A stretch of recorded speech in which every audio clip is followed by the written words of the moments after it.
Welcome, everyone. Today, we are time traveling back about 200 years to talk about a few incredibly brave people who looked at the world they were living in and decided it was time to change the rules. We're going to get into the fight for some of the most basic human rights for women and for people who are being crushed by the caste system and see how their struggle literally built the society we live in today. All right, just take a second and look at this. On the left, you have a world where little kids were married off, where girls couldn't go to school, a world where a woman could be forced to burn to death when her husband died. It's just hard to even wrap your head around, right? Now look at the right. That looks a lot more like our world. Getting from the left column to the right column, that didn't just happen. It took a revolution. And to really get how massive that revolution was, we've got to start with one of the most horrifying practices from that time, a custom known as Sati. Yeah, look at this painting from 1813.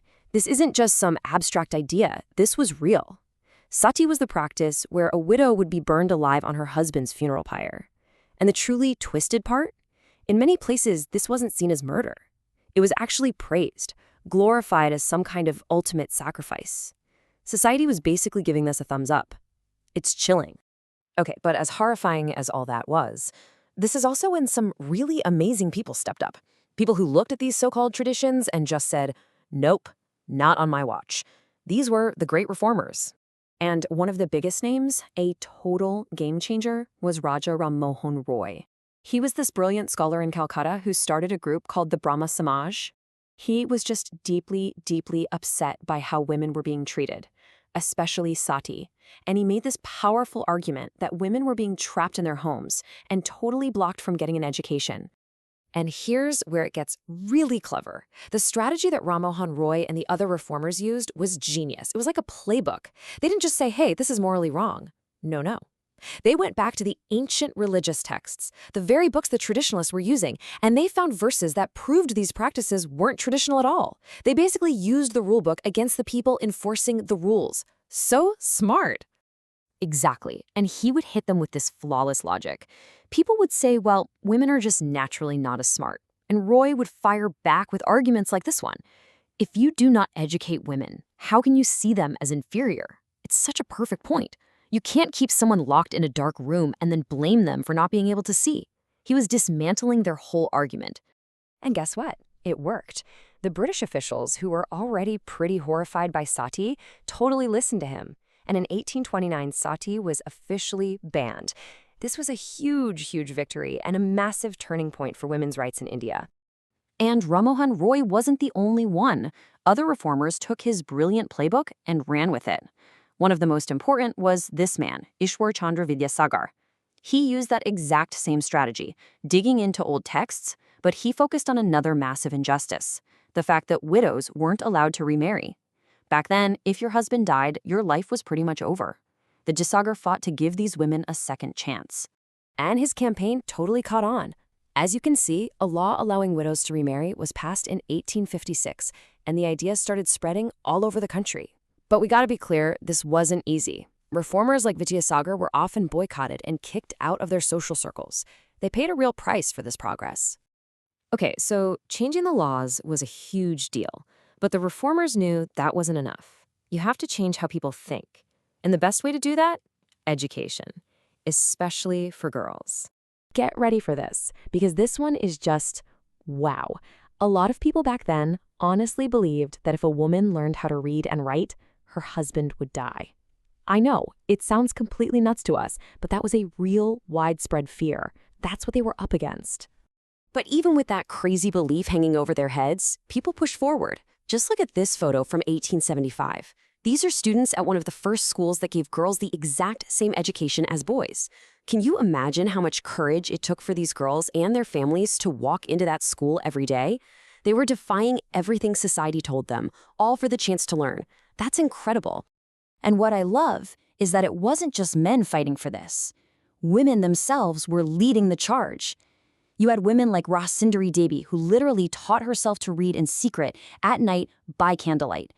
And you had powerful women like the Begums of Bhopal and the amazing Begum Rokeya Sakawat Hossain, who used their influence to build schools specifically for girls. They weren't waiting around for permission, they were making it happen themselves. So all of this is happening, right? But the fight for equality was bigger than just gender.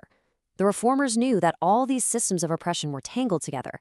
So at the exact same time, there was another huge struggle going on, the fight to break the chains of the caste system. And one of the most powerful voices in that fight was Jyotirao Phule. He was born into what was considered a low caste, so he experienced that painful discrimination firsthand. He grew up to become a fierce critic of the whole system, arguing that the upper castes had absolutely no right to their power and land. He even started his own association dedicated to fighting for caste equality. In 1873, Phule wrote a book called Ghulamgiri, which means slavery. And this is what's so amazing. He dedicated the book to all the Americans who had just fought in their Civil War to end slavery. Think about that. He was connecting the struggle of the lower castes in India directly to the struggle of enslaved African Americans. He saw that it was the same fight for freedom happening on different sides of the world. Phule's work really paved the way for other incredible leaders, including a man whose own life experience would fuel one of the most important movements in Indian history, Dr. B.R. Ambedkar. To really get Ambedkar, you have to know his story. He was born into the Mahar caste, which was considered untouchable. And when he went to school, he wasn't allowed to sit inside with the other kids. He had to sit outside on the ground. He wasn't even allowed to drink water from the same tap as the other children. Just imagine that daily humiliation. It's what drove him his entire life to completely tear down the caste system. So after getting his education in the US, Ambedkar came back to India, and in 1927, he launched the temple entry movement. See, Dalits were forbidden from even setting foot inside temples, so Ambedkar led his followers to a temple, and in this incredible act of defiance, they drank water from the temple tank. This wasn't just about getting a drink of water. It was a massive statement. It was a direct challenge to the power of the upper castes and a way of saying, we are human and we belong here. Wow. So we've seen these amazing, brave people fighting all these different battles that were actually all connected. But the big question is, why does this history from 200 years ago still matter so much to us right now? Well, it matters because their fight is basically our inheritance.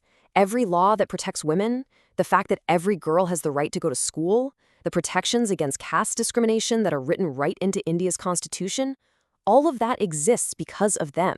They literally built the foundation for modern India. We are, all of us, standing on the shoulders of these giants. And that really brings us to the final thought here. The story of these reformers proves that things don't have to stay the way they are. When people see something is wrong, they can stand up and make real, lasting change. But the work they started, it's not finished. So the question they kind of leave for all of us is this. When you look at the world around you today, where do you see the need for reform?